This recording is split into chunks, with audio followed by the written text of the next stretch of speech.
Apa kabar pemirsa Silang Pari TV? Senang sekali saya Reza Melianti dapat kembali hadir menjumpai Anda tentunya dalam program acara Up to Date berikan info terkini. Pemirsa, kali ini kita kedatangan narasumber yakni Ketua Tim Kesenian Jaya Loka, Kak Putra. Halo Ya, Kak Putra. halo. Aduh, gimana nih Kak kesibukannya kali ini? Kalau untuk kesibukan saat ini kakak sih sibuknya masih tetap ngajar ya, karena tenaga pendidik juga di Kecamatan Jaya Loka. Kegiatan sehari juga pendamping desa juga, terus ngurusin sanggar beserta juga EO juga. Pemirsa, ini menarik sekali. Kak Putra ini banyak sekali kesibukannya. Tengah kesibukannya beliau juga Ketua Tim Kesenian Jaya Loka. Dan kemarin baru banget mereka mengikuti Festival Rasa Sekentenan. Dan kesenian Kak Putra ini mendapatkan juara 1. Gimana nih Kak Putra perasaannya keluar sebagai pemenang? Iya, alhamdulillah senang sekali kita bisa dari Tim Kesenian Jaya Loka bisa juara 1 lomba teater tingkat Kabupaten Musirawas di dalam acara Festival Serasan Sekentenan. Bangganya kenapa? Karena anak-anak yang Kak Putra ajak, orang-orang yang belum tersentuh dengan dunia seni selama ini kan. Kalau untuk dunia lain dia sudah tersentuh, cuman kalau untuk di bidang teater mereka perdana ikut Festival Serasan ini dalam lomba teater. Jadi kita persiapannya juga nggak begitu banyak. Jadi alhamdulillah mereka bisa berlomba dan mengikuti lomba tersebut, bisa menyaingi orang-orang yang jauh lebih hebat daripada mereka. Jadi sangat bangga sekali dengan anak-anak SMA Negeri Jaya Loka tentunya yang Kak Putra ajak. Oke, berarti secara nggak langsung para peserta yang Kak Putra ajak ini adalah anak SMP dong? Anak SMA, ada satu orang anak SMP. Jadi Kak Putra kolaborasikan antara anak SMP juga anak SMA, juga ada juga umum yang sudah tamat kuliah juga. Oke, berarti Kak Putra mix nih? Iya, kita mix aja. Oke, mana yang berpotensi, ayo kita ajak. Benar. Untuk persiapannya sendiri gimana Kak Putra? Kak Putra tadi cerita untuk persiapannya tidak terlalu banyak. Loh, kok bisa sesukses itu dalam teater itu Kak? Kalau untuk persiapan kemarin kita latihannya paling 1 minggu lebih, kalau nggak 8 atau 9 hari kita latihan, karena kita baru dapat informasi dari Pak Camat, dapat surat edarannya dari Dinas Kebudayaan Pariwisata. Jadi kita cuma latihannya 8 sampai 9 hari dengan waktu yang cukup singkat, tapi alhamdulillah anak-anak cepet nangkapnya. Kak Putra ngajar juga begitu juga dengan anak-anak yang lainnya yang belum tersentuh. Jadi kita latihannya dalam beberapa waktu itu bisa memberikan motivasi kepada anak-anak, ini loh teater itu seperti apa. Jadi mereka Kak Putra ajarin dulu, sering cari referensi di YouTube, penampilan-penampilan yang Kak Putra sering tampilkan di tingkat provinsi. Jadi mereka dalam beberapa hari disuruh latihan, habis itu kita langsung latihan kolaborasi dan kita latihan secara langsung seperti itu. Jadi dengan waktu yang cukup singkat tapi mereka bisa menerap apa yang Kak Putra ajarin itu sih. Oke, baik. Waktunya mepet sekali Kak Putra? Iya, mepet sekali. Mepet sekali, cuma 9 hari? 9 hari dengan cari kostum yang seadanya, buat properti juga seadanya, tapi alhamdulillah kita bisa memukau dan bisa juara 1. Nggak nyangka bisa menyaingi orang-orang yang sudah lama di dunia seni seperti kan. Lalu berapa anak Pak yang terlibat? Kalau untuk anak kita totalnya ada 15 anak, termasuk Kak Putra juga ikut main kemarin ya, jadi turun gunung juga. Jadi ada 15 anak yang ikut dalam lomba teater tersebut. Oke. Kak Putra di sini kan juga ikut. Tadi Kak Putra sempat menyentil bahwa kesenian dari yang Kak Putra saat ini udah ke tingkat provinsi. Iya. Berarti secara nggak langsung para peserta ini diasuh langsung dong oleh profesional seperti Kak Putra. Kemarin tuh kalau boleh tahu Kak, apa sih yang kita angkat dalam teater tersebut dan apa temanya gitu loh? Oke, kalau dari Dinas Kebudayaan Pariwisata kemarin temanya dia tentang kearifan lokal. Jadi Kak Putra angkat naskah Kak Putra teater itu asal usul Tanah Priok.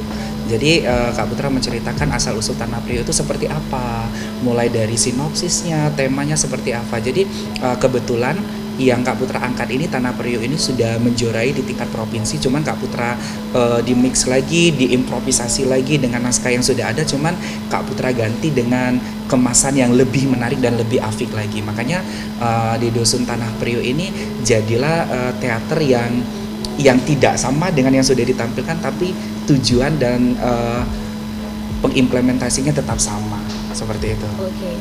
Tanah Priok tadi Kak? Tanah Priok itu masih termasuk Kabupaten Musirawas untuk saat ini.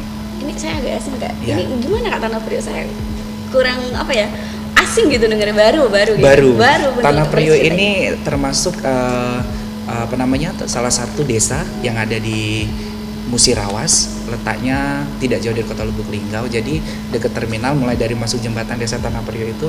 Jadi Tanah Priok ini menceritakan tentang asal usul Tanah Priok yang dulunya konon ceritanya untuk membuka dusun baru itu sangat sulit sekali karena banyak sekali para iblis, para makhluk halus yang menetap di dusun tersebut.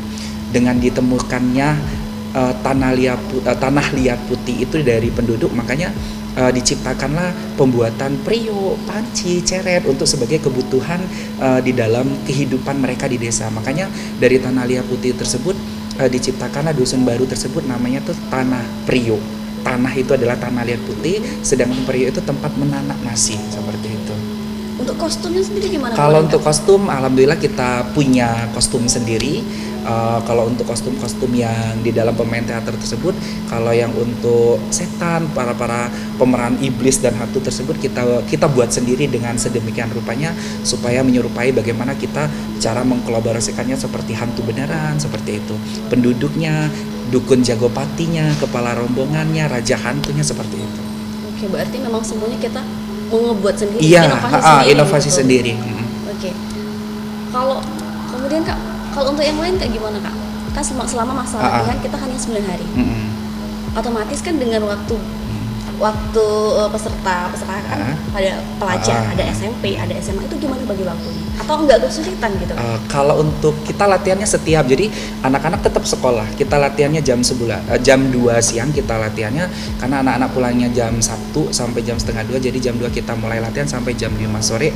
Jadi dengan waktu yang cukup 3 sampai 4 jam itu kakak kemas dengan sebaik-baiknya untuk proses latihan tersebut. Kadang kita sampai latihannya sampai malam, seperti itu. Oke, berarti emang betul-betul kita. Iya, karena mengingat waktu cuma latihan 8 sampai 9 hari, mepet sekali waktu. Oke. Kemudian Kak, di Sanggar Kesenian Jayaloka sendiri, ini adalah hal baru atau udah yang berapa kali kita keluar sebagai juara? Tapi jangan dijawab dulu, setelah jeda pariwara berikut ini.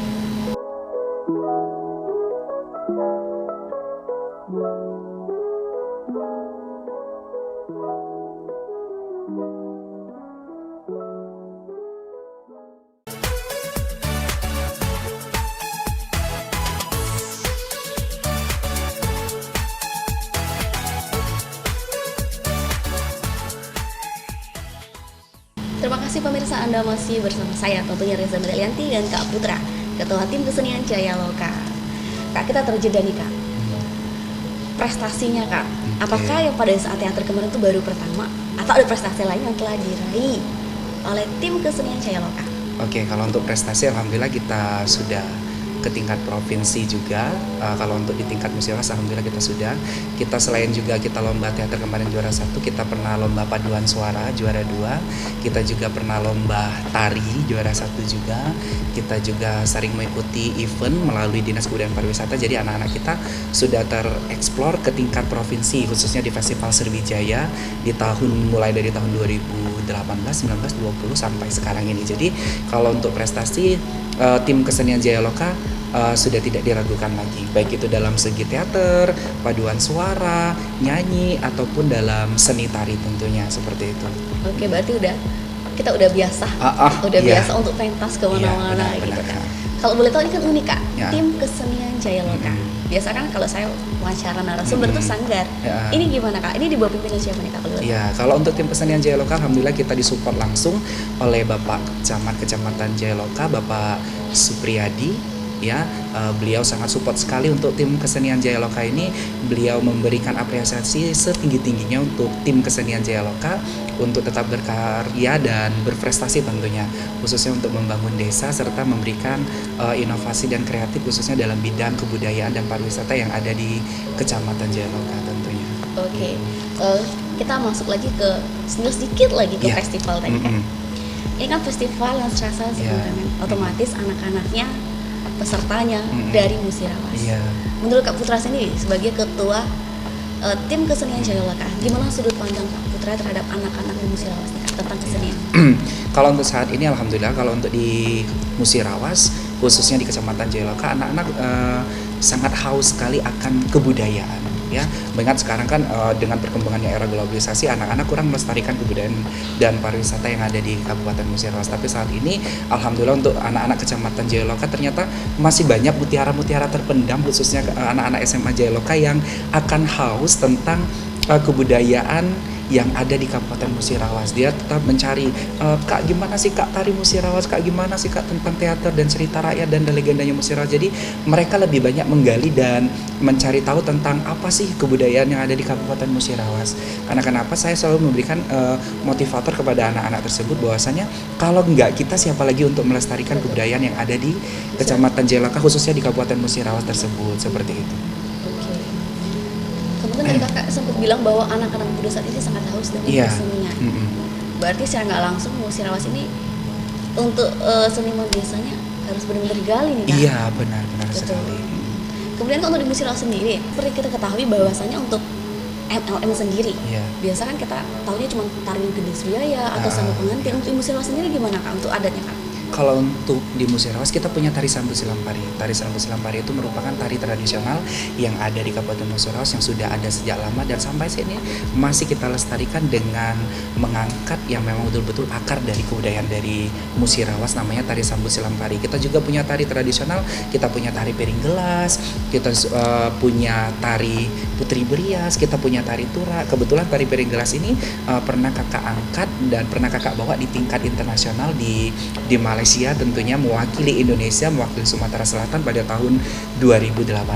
Kebetulan kakak sendiri yang menarinya dan bersama dengan tim kesenian kebudayaan pariwisata Musirawas melalui mewakili Sumsel, mewakili Indonesia di festival Job Fair di Malaysia, Kuala Lumpur. Wah ini menarik kak, ternyata kita udah sampai ke tingkat internasional. Ini gimana kak? Ini pada tahun kapan nih kak? Pada tahun 2018 di bulan ketiga, bulan Maret, kita alhamdulillah kita dipercaya oleh Kebudayaan dan Pariwisata Musirawas melalui Kebudayaan Provinsi Sumatera Selatan untuk mewakili Indonesia mempromosikan tentang kebudayaan dan pariwisata khususnya dalam seni tari yang kita bawa kemarin, tari piring gelas sama tari ketuk. Karena tari ketuk itu merupakan tari tradisional yang ada di Provinsi Sumatera Selatan. Di Kabupaten Musirawas, tari ketuk itu sebagai untuk melambangkan tentang kerukunan dan gotong royong antar masyarakat Kabupaten Musirawas. Kemudian properti yang kita pakai adalah ketuk. Ketuk itu alat yang digunakan untuk pos kamling itu. Seperti itu. Jadi tari ketuk itu sudah kakak bawa di tingkat internasional kemarin di Malaysia. Tari piring gelas kak? Iya. Ini hampir mirip dengan Padang. Iya. Apa perbedaannya? Perbedaannya kalau tari piring gelas, kalau piring gelas yang ada di Padang itu kan piringnya kita injak-injak dipecahkan. Kalau untuk tari piring gelas ini kita kombinkan, jadi penari itu tidak sembarang untuk menaikkan piring gelas, kita susun menjadi 3 tingkat bagian. Jadi kalau konon ceritanya dulu, kalau seorang gadis yang tidak perawan lagi, piring itu bakalan pecah dan remuk tidak bisa dinaikkan oleh sosok gadis yang tidak perawan lagi. Jadi untuk membuktikan bahwasanya tari piring gelas itu merupakan tari yang sangat sakral, tidak sembarang orang untuk menaikkan dan dinaikkan oleh untuk perempuan atau gadis-gadis dehe-dehe yang masih perawan.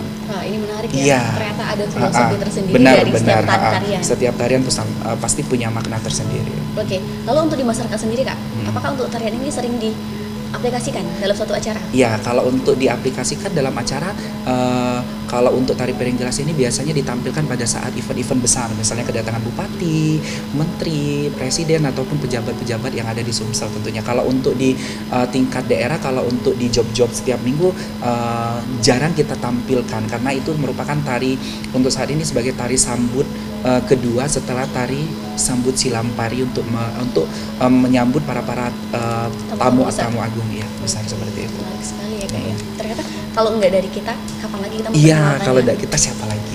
Oke, betul. Ternyata kalau kita gali adat istiadat dan kebudayaan di Musirawas sangat banyak. Iya, banyak, terutama di Musirawas masih banyak karena kita punya 14 kecamatan yang ada di Kabupaten Musirawas itu memiliki bahkan ada ribuan tari-tari yang belum kita eksplor semua. Banyak sebenarnya, cuman yang untuk masuk ke dalam inputnya ke Disbudpar itu masih hanya beberapa sebagian saja. Oke, kak tadi cerita ribuan. Iya. Itu kita gali atau? Kalau untuk itu, kalau mau kita gali itu ada ribuan tari karena setiap dalam satu kecamatan itu ada beberapa desa. Logikanya saja kalau di dalam satu desa saja memiliki 10 tarian, kita kalikan berapa saja dari 14 kecamatan tersebut ada banyak ribuan ternyata tari-tarian yang sudah ada sejak lama yang mungkin saat ini kita tidak tahu. Makanya saat ini bekerja sama di Sebut Pari itu ada pemangku adat. Jadi pemangku adat tadi menggali, oh ternyata di kecamatan kita punya tarian ini, tarian itu, seperti itu. Oke, ini menarik Kak. Kalau kita Iya. memang bahas adat istiadat musyawarah sangat sangat banyak. Lalu untuk adat dan Iya. tradisi di Musirawas hingga saat ini apa aja yang masih diberlakukan oleh masyarakat? Tapi jangan dijawab dulu setelah Oke. jeda pariwara berikut ini.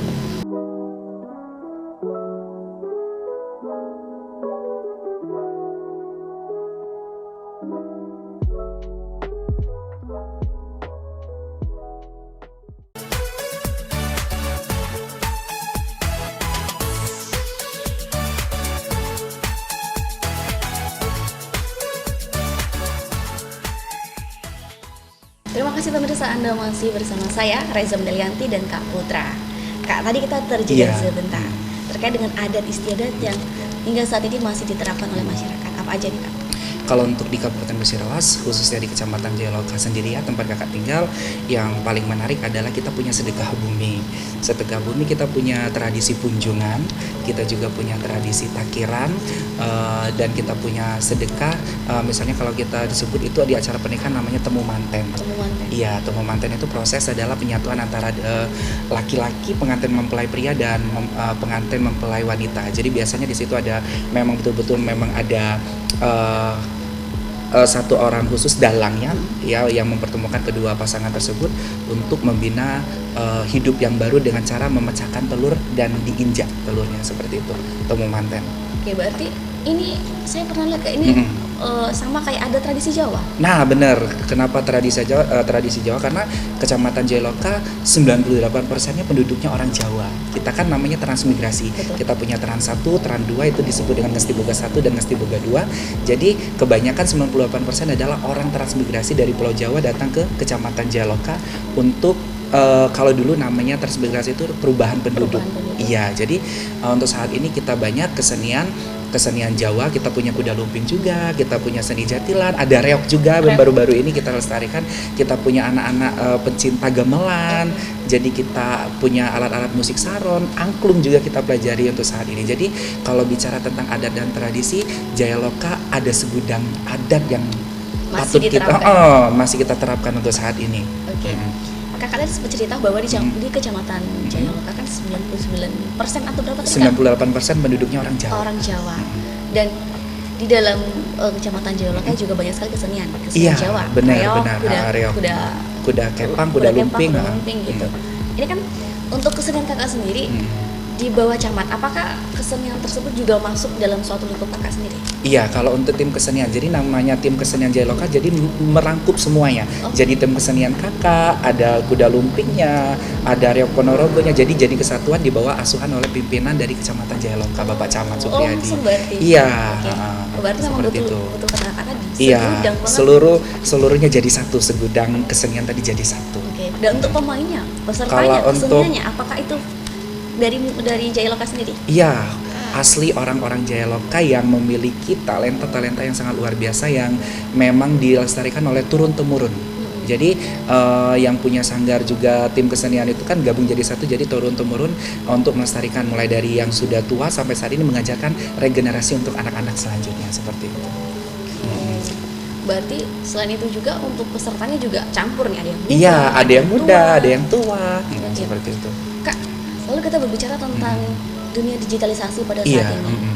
Tentu anak muda kan tidak bisa lepas kebanyakan dari gadget, Iya, contohnya saya benar-benar, gitu. iya. Lalu untuk di Kecamatan Jayaloka sendiri ini gimana Kak? Kalau untuk di Kecamatan Jayaloka sendiri, saya rasa sih sama seperti kayak di Lubuk Linggau juga ya, karena anak-anak saat ini tidak lepas dari namanya era globalisasi, karena gadget saat ini adalah nomor satu kan ya, tidak luput dari HP segala macam. Cuman dengan datangnya dan hadirnya kakak untuk di Kecamatan Jayaloka, bahwasanya kakak selalu memberikan motivasi bahwasanya untuk tetap melestarikan kebudayaan dan pariwisata yang ada di Kabupaten Musirawas. Jadi walaupun kita terlibat dengan banyaknya segala permasalahan tentang era globalisasi, tapi kita tidak boleh meninggalkan yang namanya kebudayaan dan kesenian. Karena itu merupakan tradisi yang ada di Kabupaten Musirawas, seperti itu. Oke. Untuk mendorong, memotivasi Iya. anak muda agar tahu ada peninggalan Musirawas itu gimana Kak? Ya, makanya kita setiap dalam berapa minggu itu 1 sampai 2 kali pertemuan kita untuk sharing tentang untuk kumpul di tim kesenian Jayaloka. Jadi kita punya base camp sendiri, punya sanggar tim kesenian sendiri. Jadi kita ngumpul jadi sana, jadi satu gebrek segala macam. Kita membahas tentang melestarian, untuk membahas tentang kesenian yang ada di Kabupaten Musirawas, khususnya Jayaloka seperti itu. Asik ya Jadi Kak, seimbang, iya. Lalu untuk saat ini Kak, untuk di sanggarnya sendiri, Iya. untuk keseniannya sendiri itu ada berapa peserta? Kalau untuk saat ini kita banyak sekali, sekitar 70 sampai 80 peserta untuk mulai dari anak-anak, mulai dari SMA, SMP sampai umum. Jadi kita setiap tahunnya membuka untuk regenerasi baru untuk mendalami dan mempelajari. Jadi kita punya privat, ada yang ngajarin nari, ada yang ngajarin teater, ada yang ngajarin nyanyi, tentang adat segala macam kita jadiin satu seperti itu. Oke pemirsa, kalau kita membahas tentang kesenian adat istiadat di Musirawas itu nggak ada Iya, habisnya, benar. betul Kak? Tapi sayangnya Kak, kita terjeda oleh waktu dan Iya. waktu. Seperti biasa di segmen terakhir kita memberikan kesempatan kepada narasumber untuk memberikan harapan tentang kesenian Musirawas. Oke.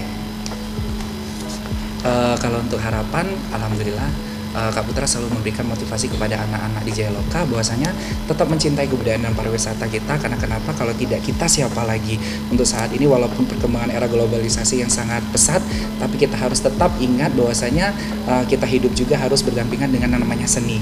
Jadi seni itu merupakan darah daging kita juga. Sebagai kita warga Indonesia, tentunya kita harus tetap melestarikan kebudayaan dan pariwisata yang ada di Kabupaten Musirawas, khususnya di Kecamatan Jayaloka seperti itu. Oke, semoga yang menjadi harapan Kakak dapat Iya. tercapai dan dilakukan masyarakat. Benar. Baiklah pemirsa, demikianlah tayangan program Update kali ini. Semoga apa yang menjadi perbincangan saya dan Kak Putra dapat bermanfaat untuk Anda semua. Saya Reza Mendalianti dan Kak Putra pamit undur diri. Wassalamualaikum warahmatullahi wabarakatuh. Sampai jumpa.